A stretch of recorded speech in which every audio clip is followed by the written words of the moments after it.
Hey everyone, so I picked up a new foundation from Covergirl and it's the Outlast Stay Fabulous 3-in-1 foundation, and the shade I have is Classic Ivory, and that's the second to lightest shade, and the reason I chose it was because I thought it would match the warm undertones of my skin, and hopefully I'm right.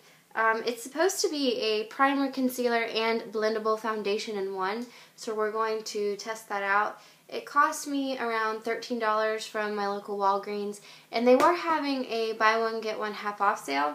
So I also picked up one of the jumbo balm stains they have that are new, and then I had a coupon, so I picked up another one.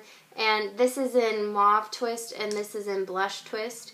So I have these now, and then I also got the Neutrogena ones a little while ago, and I've had the Revlon ones for quite some time. So I was going to take the next week or so to try them all out and see which ones I would recommend over each other, and hopefully that would be an interesting upcoming video for you guys.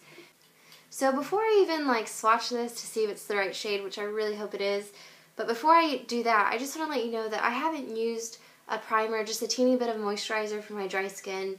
The reason why I haven't used a primer is because I know some people don't use primers at all, whereas others might use high-end over drugstore, and I didn't want you to think that whatever primer I use changed the quality of this foundation, so I want it to be able to help everybody and not just a few people who share the same primer as I do. And for application, I'm also using the e.l.f. powder brush, and you can buy this for $3 from Target, so it's very affordable and easily accessible. So now that I've gotten that bit out of the way, I'm just going to dispense this, because this comes with a pump, which is really cool. This is my first foundation that actually has a pump on it, so we'll see how much it dispenses and if it's too much, but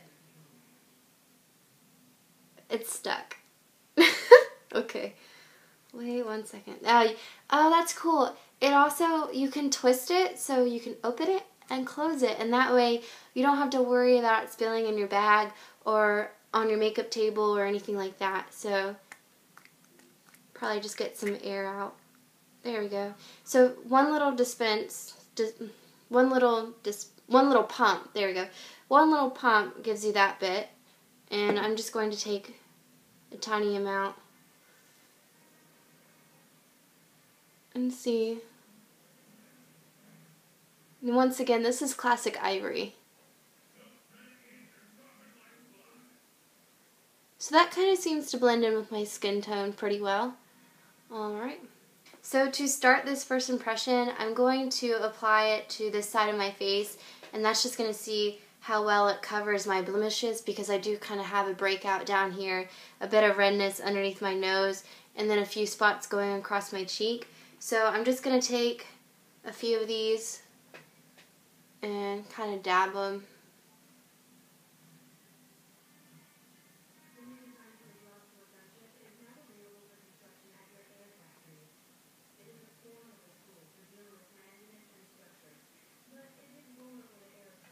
This foundation doesn't feel heavy or thick or anything like that. And it kind of feels, it's liquidy, but it also kind of feels like it's a bit creamier too.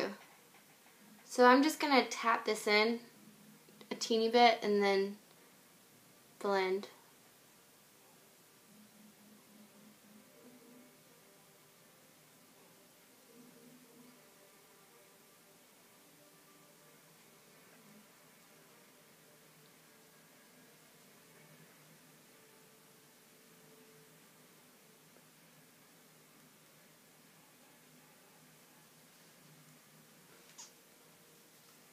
So that's the first application to the side of my face, and I know the bottle says it's supposed to be the coverage of a concealer, and I feel like I would have to agree with that. I find that it's pretty much full coverage for me.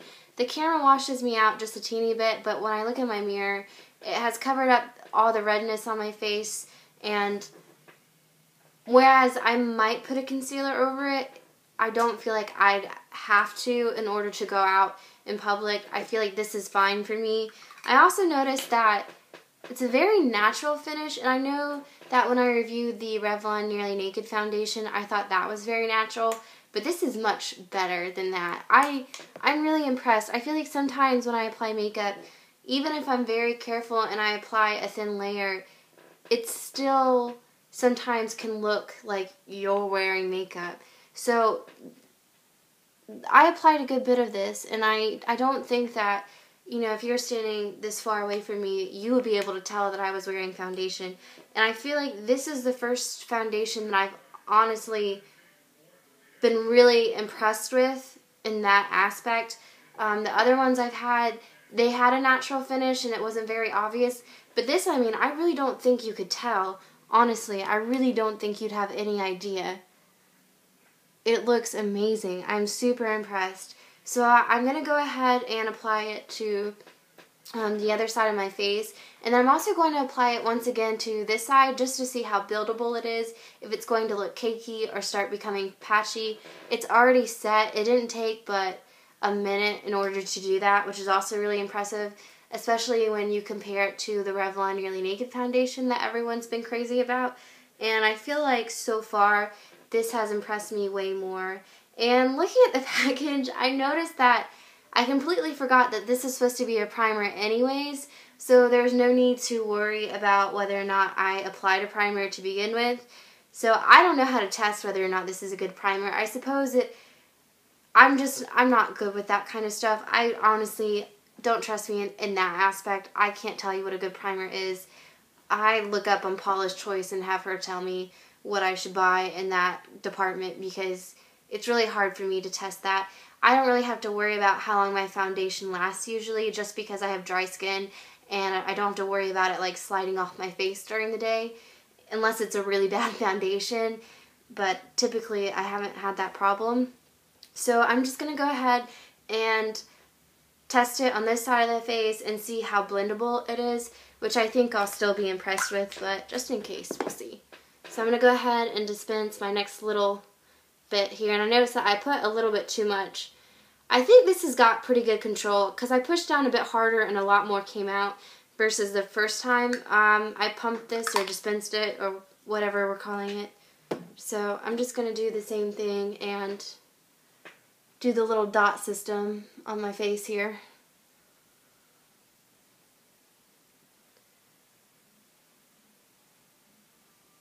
And it did set pretty fast, so I'm also going to put some on this side to see if it sets too fast, like some foundations, the Revlon Color Stay, where I can only do one side of my face at a time. So I'm going to go ahead and do this side and see if I have trouble doing this side afterwards.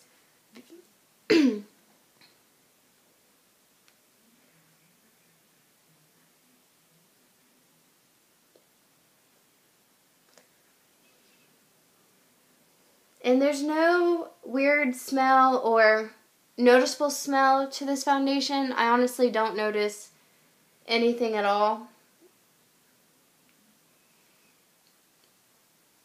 It feels very light, doesn't feel heavy.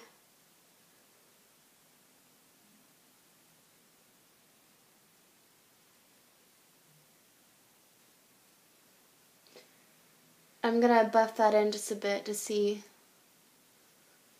Sometimes when I use this brush to, or any of my buffing brushes to apply foundation, depending on the foundation I'm using, it can look patchy.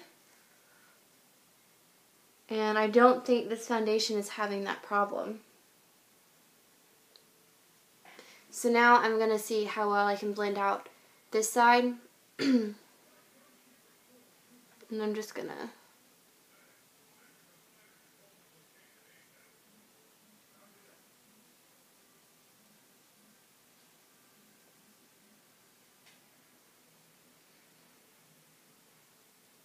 Yep. Yeah, so I don't know if this is the kind of foundation where I would apply it to my whole face unless I was doing it really quick. I think if you waited a bit too long, you'd have a hard time blending it out. Right now I am able to, but I can kind of notice how there's a little spot there where it was, you know, patted on. And it has blended out now, but if you left it on there for long enough, then, you know, it might be a bit patchy maybe. Sometimes when I use like a little stippling brush, it takes a bit longer than one of these foundation brushes that you can just kind of glide over your face.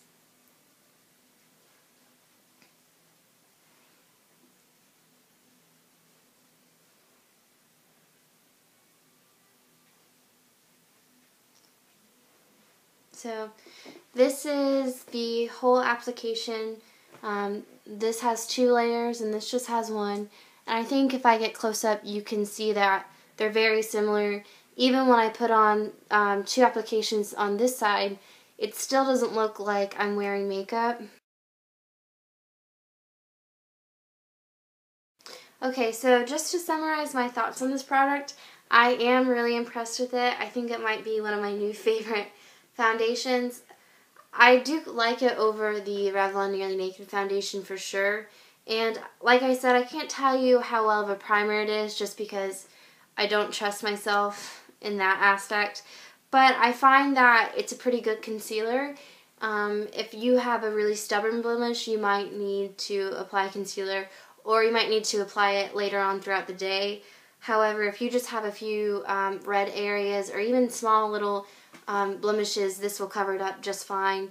And like I said, I had those blemishes earlier around my chin area that were pretty noticeable, and now I don't think that you could really tell I have them. And it is blendable. I feel like if you, like I said, if you let it set for too long, it'd be a bit harder to blend out, but so far so good. So I don't know, I'd recommend this foundation. I will continue to wear it and let you know how it wears throughout the day, and put that in the description bar below, just because I don't want to wear it throughout the day for one time and then tell you what I think. I'll just do an update below, like I said, and let you know how well it wears. So you'll have all the information you need to figure out whether or not you would enjoy this product for yourself. So thank you so much for watching this video, and I hope you really found it helpful, and please feel free to leave a comment down below with any suggestions or feedback for me, or like or subscribe if you want to watch any other future videos from me. So, alright, I'll see you in the next one. Bye.